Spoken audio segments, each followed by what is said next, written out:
The way I see it. This is Ron's wonky perspective on life. All right, listen up, folks. If you thought the government was going to finally hand over all the juicy secrets like a bartender passing out free samples at a craft beer festival, you might be in for a little bit of a surprise. Now, they say we're on the brink of disclosing the real dirt on the JFK, RFK, and MLK assassinations, plus the whole UFO UAP spacecraft mystery. It's like waiting for a blockbuster sequel that's been delayed for decades, promising epic revelations, but you're not sure if you'll end up with the director's cut or just a blooper reel. Imagine this. You're at a magic show, and the magician teases, "I'll reveal the secrets behind my trick."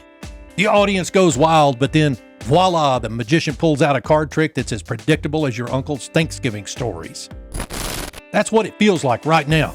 We're all here wide-eyed and ready for the mind-blowing truth about alien spacecraft and historical conspiracies, but I can't help feeling we're just going to get the abridged version, the one with enough hints to keep your imaginations running wild, but not nearly enough to prove any of it.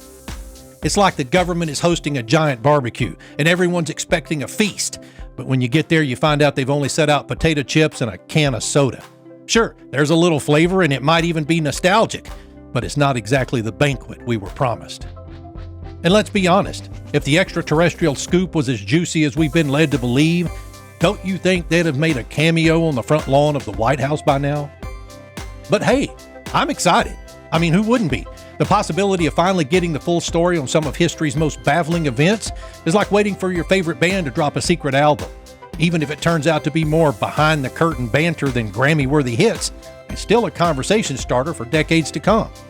So here's to hoping that when the curtain finally lifts, we're not just getting a few dusty footnotes. Because if it's anything like past government revelations, we might be left with more questions than answers. Kind of like opening a fortune cookie and finding, try again later. I'm Ron Phillips, and that's The Way I See It. The Way I See It is only on The Daily Mojo.com.